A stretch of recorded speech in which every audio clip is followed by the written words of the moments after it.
पुण्यात्माओं, हम कोई भी साधना करते हैं, पूजा करते हैं, उसका उद्देश्य यही होता है कि आत्मा का कल्याण हो।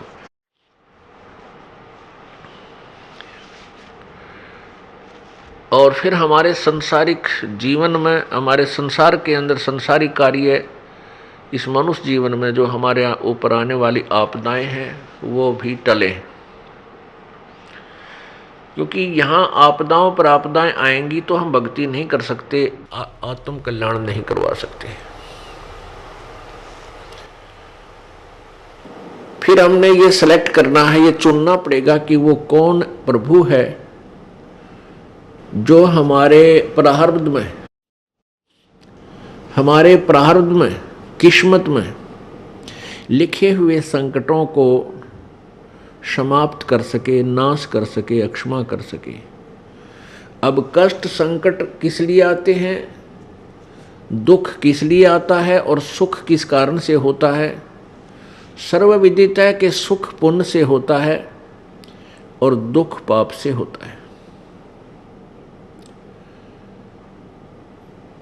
तो पुण्यात्माओं, जो हमारे पूर्व जन्म के किए हुए कष्ट हैं, दुख, किए हुए पाप हैं, उनके कारण हम संकटों से घिर जाते हैं।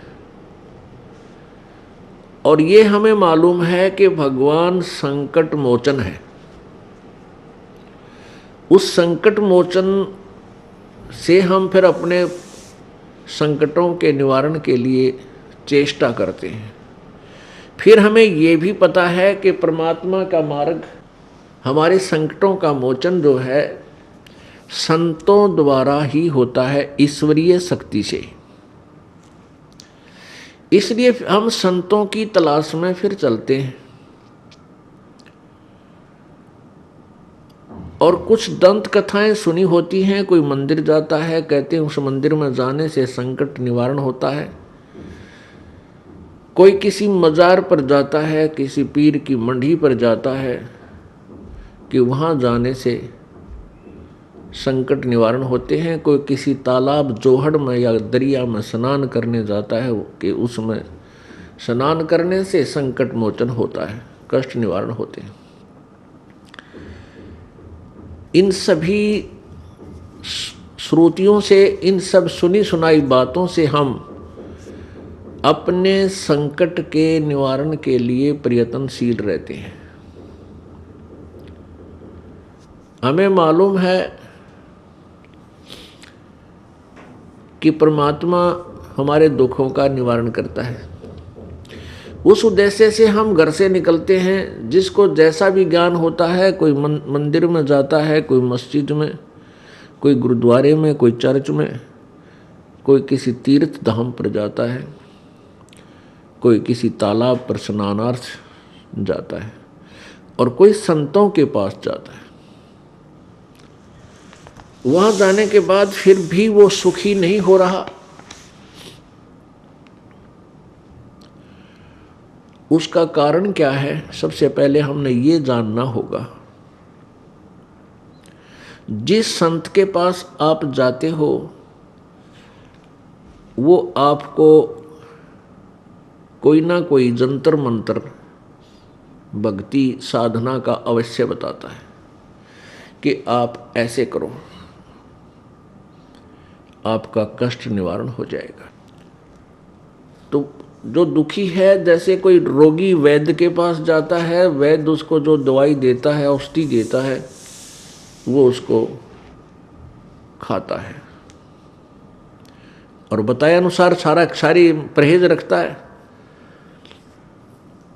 और फिर भी उसको आराम नहीं हो रहा तो डॉक्टर ठीक नहीं, वो दवाई सही नहीं लगी तेरी, वो डॉक्टर ठीक नहीं, वो वैद्य ठीक नहीं, उसको ज्ञान नहीं है, आपकी बीमारी से, रोग से परिचित नहीं है।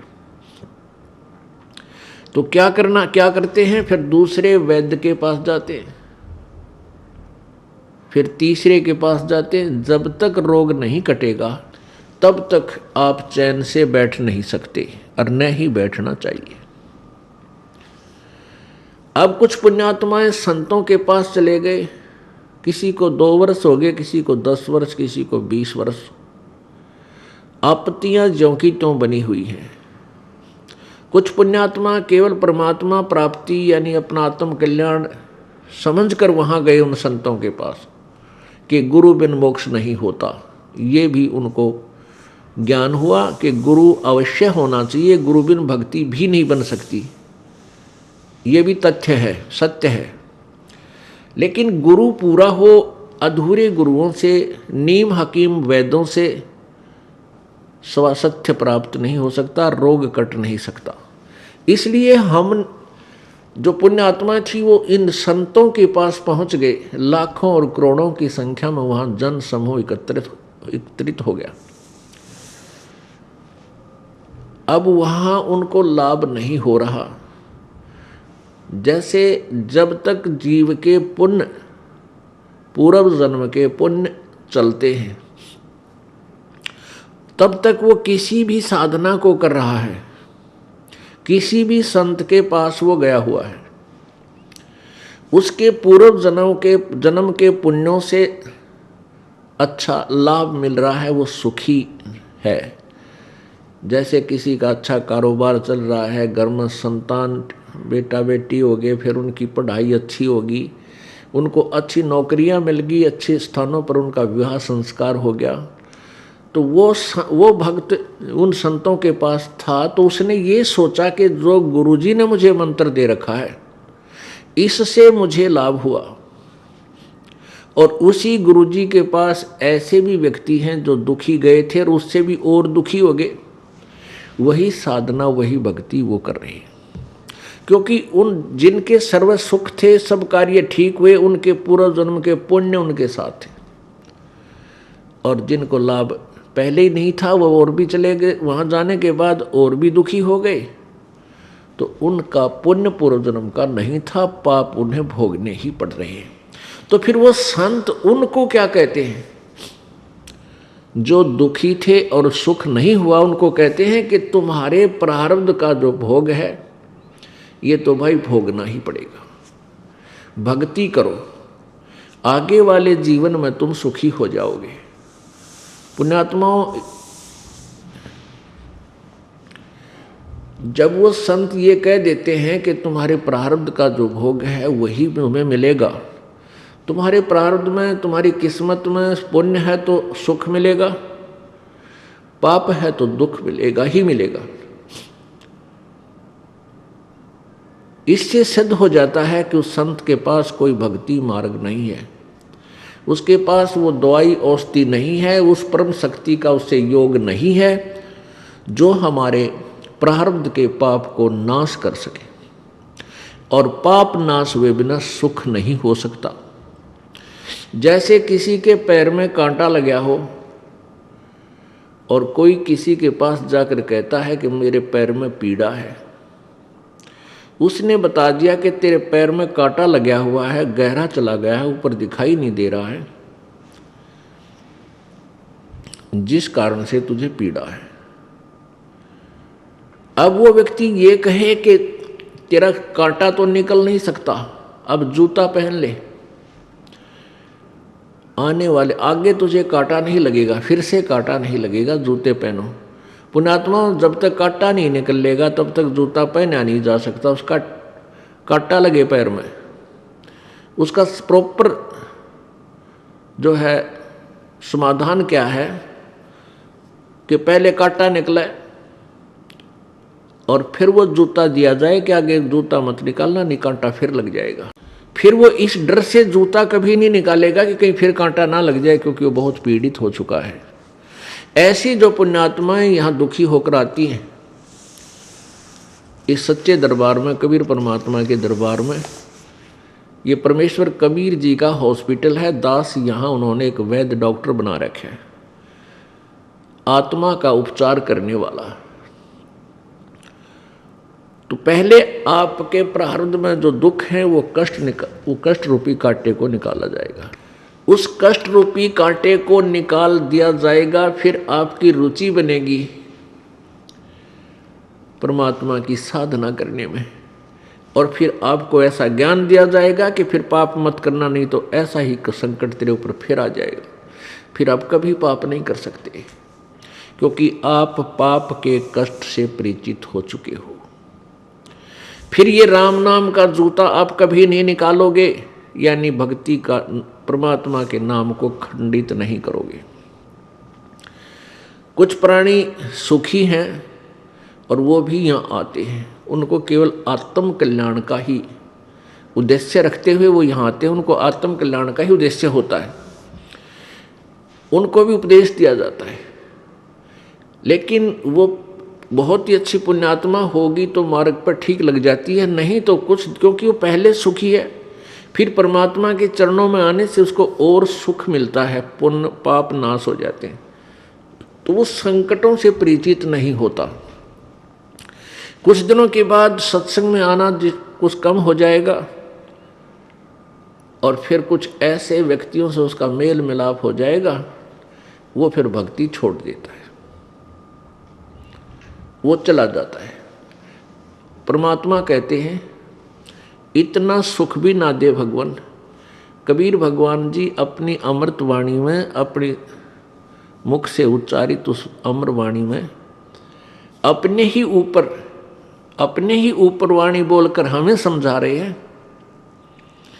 क्या कहते हैं कि कबीर सुख के माथे सिला पड़ो, जो नाम हृदय से जाए, और बलिहारी उस दुख के जो पल पल नाम रटावे। परमेश्वर कहते हैं हे भगवान, इसे सुख का आग लगे जो आपसे दूर करे, और ऐसा कष्ट हमारे ऊपर रखना प्रभु, तेरी याद बनी रहे। बलिहारी उस दुख के जो भगवान याद दिवावे। तो पुण्य आत्माओं, जो अच्छी आत्माएं थी, जो पिछले संस्कार से जिनके पास पुण्य थे, वो भी परमात्मा की तलाश में उन संतों के पास चले गए जो नकली साधना बताते हैं, और उनका सिद्धांत यही है कि किए हुए कर्म का भोग तो जीव को भोगना ही पड़ता है, भाग्य में परिवर्तन नहीं हो सकता। जब हम दुखी हैं और परमात्मा के साधना से पाप नाश नहीं होते, संकट निवारण नहीं होते, तो भक्ति की आवश्यकता समाप्त हो जाएगी, परमात्मा की आवश्यकता ही नहीं रहेगी। दुखी दुखी रहेगा, सुखी सुखी ही रहेगा, तो फिर भगवान की भक्ति की आवश्यकता ही नहीं है। इस कारण से उन नकली संतों और मनमुखी अपने सुनी सुनाई दंत कथाओं के आधार पर इन मंदिर मस्जिद गुरुद्वारों और चर्चों मंदिरों मड़ियों में, मज़ारों पर, तीर्थों पर स्नानार्थ या भक्तियार्थ जाने से लाभ कोई हुआ नहीं, भक्त जन नास्तिक हो गए। अब इतने नास्तिक हो गए कि भगवान की तरफ उनकी रुचि भी नहीं बनती, और संकट निवारण के लिए उन्होंने कौन सा प्रोसीजर अपना लिया। धनी बनने के लिए तो चोरी ठगी मिलावट रिश्वत शुरू कर दी, और संकट बुलाने के लिए गुट्टी सुट्टी शुरू कर दी, शराब पीनी या सुल्फा पीना या नशे की गोलियां खानी शुरू कर दी। तो उन अपराधी संतों के द्वारा समाज में कितना विष घोल दिया गया। जो परमात्मा से परिचित नहीं और संत पद पर विराजमान है, वो अपराधी प्राणी है, क्योंकि वो मनुष्य जीवन को बर्बाद करवा रहे हैं। मनुष्य जीवन की कोई कीमत नहीं, कोई भी कीमत नहीं, इतना अनमोल है। और जो ऐसे अनमोल धन को व्यर्थ करता है, वो कितना पापी होगा, कितना दोषी होगा, ये तो परमात्मा आगे अकाउंट लेगा, उसका लेखा लेगा, वहां पता चलेगा उस नकली गुरु को। गुरु का अर्थ होता है मार्गदर्शक, और किसी व्यक्ति ने अपने घर जाना है और किसी से वो मार्ग पूछ रहा है, और उस नालायक ने उसको उसके अपने घर के विपरीत दिशा बता दी, उसके घर के विपरीत मार्ग बता दिया। उसने विश्वास किया, यात्री ने, उस नालायक की बातों पर, और दूसरी दिशा पकड़ कर उधर को चल दिया। तो कितना पाप लगा उसको, सारा दिन व्यर्थ हुआ, उल्टी दिशा में सफर किया। ऐसे ही ये जो मार्गदर्शक संत हैं, जो वेदों और गीता जी तथा सदग्रंथों से परिचित नहीं और संत बन बैठे, ये पिछले जन्म के पुण्यकर्मी प्राणी थे। ये जो संत पद पर हैं, गुरु पद पर हैं, ये कौन थे? ये भक्ति की चाह में घर से निकले, आत्म कल्याण के लिए घर से निकले। आगे इनको नकली संत मिल गए, वो नकली गुरु मिल गए। उन नकली गुरुओं में, क्योंकि वो अच्छी आत्माएं थी, उन गुरुओं के साथ उनका एक नेक नाता भी बन गया और उनकी पिछले पुण्य कर्मों के कारण उनका स्वभाव भी अच्छा, उनकी लगन भी अच्छी देख करके किसी को तो उत्तराधिकारी बना दिया, किसी को प्रचारक बना दिया उस अज्ञान का। वो भोली आत्मा फिर आगे दुनिया को गुमराह करने लग गए, अपना कल्याण तब भूल गए, औरों का कल्याण में लग गए, जबकि स्वयं ज्ञान नहीं। और पूरी पृथ्वी पर अब यही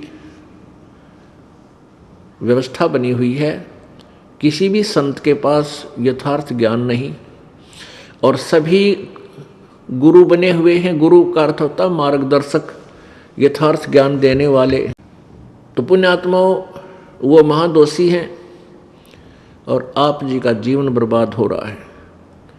अब वहाँ जो 10, 15, 20 वर्ष से लगे हुए थे उन संतों, नकली संतों के पास, उनकी पुण्य कमाई जो थी वो समाप्त हुई। अब उनकी दुर्गति शुरू होगी। उन पंथों में दुखी हुए प्राणी अब यहाँ आ रहे हैं, अपनी गाथा बता रहे हैं कि मेरे पास सब सुख था, अच्छा व्यवसाय था, खूब दान करते थे, वहाँ सेवा भी करते थे, महीने में जाते थे, हफ्ते में जाते थे, और सब कुछ लुट गया। मानसिक परेशानी होगी, घर में भी कष्ट, भूत बोलने लग गए, और तेरा गजब है। अब पुण्यात्माओं, वो अच्छा समय उन नालायक संतों ने बर्बाद करवा दिया। पहले तो जो उनको सुख था 10, 5, 20 वर्ष तो इसलिए रुके रहे कि हमारे घर में सुख हो रहा है, और वो हो रहा था उनके पिछले पुण्य से। जब वो पुण्य खत्म हो गए तो पाप का दौर शुरू हुआ। पाप का दौर शुरू हुआ तो उन संतों के पास समाधान नहीं कि वो प्रारब्ध में यानी किस्मत में आए संकट को वो निवारण कर दें। अब फिर वो उनकी थ्योरी, उनका सिद्धांत सुनकर के कर्म तो भोगना ही पड़ता है, इसलिए फिर कुछ दिन वहीं पड़े रहते हैं कि भी यूँ कहते हैं कर्म का दंड तो भोगना ही पड़ता है, इसलिए कोई बात नहीं, ये भी भोगेंगे। तो पुण्यात्मा, इस काल भगवान ने अपने नकली संत भेज के, नकली संदेशवाहक दूत भेज करके पूरे रूप से पूर्ण मानव को अज्ञान से परिपूर्ण कर दिया और भक्ति से भगवान से कोसों दूर कर दिया। अब इस दास के सामने यही समस्या आ रही है कि सभी संत सदग्रंथों के विपरीत ज्ञान दे रहे हैं, विपरीत समाधान बता रहे हैं, और इस विषय में केवल एक ही दास है, ये सबको सत्य ज्ञान देता है, शास्त्र अनुकूल साधना बताता है। तो दूसरे संत जन इससे क्षुब्ध होते हैं कि वो हमारी आलोचना करता है। आलोचना करना तो पाप है, लेकिन सत्य कहना पुण्य होता है। कहते हैं सत्य बराबर पुण्य नहीं और झूठ बराबर पाप। जो सत्य कहते हैं उनको बहुत पुण्य होता है, जो झूठ बोलते हैं, झूठा ज्ञान देते हैं, झूठा मंत्र, रॉन्ग मंत्र देते हैं,